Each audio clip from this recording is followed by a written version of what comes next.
కృష్ణా జిల్లా తీర ప్రాంతాల్లో తుపాను ప్రభావంతో భారీ వర్షాలు కురుస్తున్నాయి. ప్రస్తుతం జిల్లాలోని పరిస్థితిని మా ప్రతినిధి చంద్రశేఖర్ ను అడిగి తెలుసుకుందాం. చంద్రశేఖర్, చెప్పండి, తీర ప్రాంతాల్లో తుపాను ప్రభావం ఎలా ఉంది, ఎలాంటి జాగ్రత్తలు తీసుకున్నారు? నైరుతి బంగాళాఖాతంలో ఏర్పడినటువంటి వాయుగుండం తుఫానుగా మారిన తరుణంలో కృష్ణా జిల్లా అధికార యంత్రాంగం కూడా నిన్న సాయంత్రం నుంచి అప్రమత్తమైంది. జిల్లా కలెక్టర్ బాబు జిల్లాలోని అన్ని మండలాలకు చెందిన తహసీల్దార్లందరూ కూడా రాత్రే టెలికాన్ఫరెన్స్ లో ఆమెతో మాట్లాడారు. అప్రమత్తంగా ఉండాలని సూచించారు. ముఖ్యంగా తీర ప్రాంతం అయినటువంటి నాగాయలంక, కోడూరు, మచిలీపట్నం, గుడివాడ, నందివాడ మండలాలకు చెందినటువంటి తహసీల్దార్లలో ప్రత్యేకంగా దృష్టి సారించాలని చెప్పారు. పునరావాస కేంద్రాల ఏర్పాటు కోసం అవసరమైన చర్యలు కూడా తీసుకోవాలని, లోతట్టు ప్రాంతాల్లో ప్రజలను కూడా ఒకవేళ వర్షం ఎక్కువగా కురిస్తే కనుక పునరావాస కేంద్రాలు తరలించాలని చెప్పి కూడా కలెక్టర్ సూచించారు. ఇందులో భాగంగా ఆయా మండలాల తహసీల్దార్లందరూ కూడా ఇప్పటికే పాఠశాల చెందినటువంటి తాళాలు ఇవన్నీ కూడా తీసుకొని అక్కడ పునరావాస కేంద్రాల కోసం సిద్ధంగా ఉంచారు. మరోవైపు ఈ నాగాయలంక, కోడూరు మండలాల్లో దాడి కురిసినటువంటి భారీ వర్షాలు, ఈదురుగాలులకు మత్స్యకారులు చెందినటువంటి నాటు పడవలు పగిలిపోయాయి. అలాగే వలలు కూడా సముద్రంలో మునిగిపోయాయి. ఇక మచిలీపట్నంలో అయితే రాత్రి నుంచి కూడా ఎడతెరిపి లేకుండా వర్షం కురుస్తూనే ఉంది.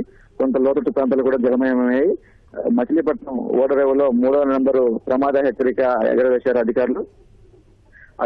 మత్స్యకారులు వేటకు వెళ్లాలని చెప్పేసి ఆదేశించారు. అలాగే ప్రజలందరూ కూడా అప్రమత్తంగా ఉండాలని చెప్పేసి అధికారులు ఎప్పటికప్పుడు ప్రజలందరూ కూడా సూచనలు ఇస్తూ ఉన్నారు.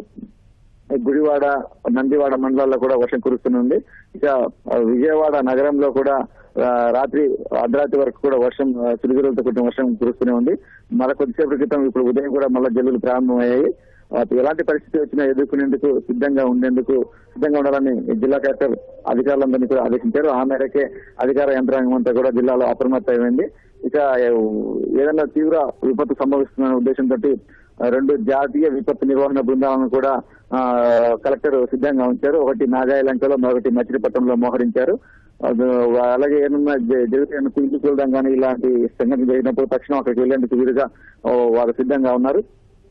మరోవైపు మచిలీపట్నంలోని కలెక్టరేట్ కార్యాలయంలో కూడా 2 కంట్రోల్ రూమ్ ఏర్పాటు చేసి టోల్ ఫ్రీ నెంబర్లు కేటాయించారు. ప్రజలు తుఫాను సంబంధించిన సమాచారం తెలుసుకోవడం కానీ, లేకపోతే సమాచారం అధికారులకు ఇచ్చేందుకు కానీ ఆ నెంబర్లు ఉపయోగించుకోవాలని చెప్పేసి కలెక్టర్ సూచించారు. ఇలా జిల్లా యంత్రాంగం అంతా కూడా ఈ తుఫానుకు అప్రమత్తమైంది. ఎలాంటి పరిస్థితిని ఎదుర్కొనేందుకు సిద్ధంగా ఉంది. అయితే ప్రస్తుతం చిరుజల్లులు, చిన్నపాటి గాలులు మాత్రమే ఉంది. ఎలాంటి పెను నష్టం అయితే ఇప్పటివరకు సంభవించలేదు. బట్ ఎలాంటి పరిస్థితి వచ్చినప్పటికీ కూడా ఎదుర్కొంటామని చెప్పేసి జిల్లా అధికార యంత్రాంగం విశ్వాసంతో చెప్తోంది. ధన్యవాదాలు చంద్రశేఖర్.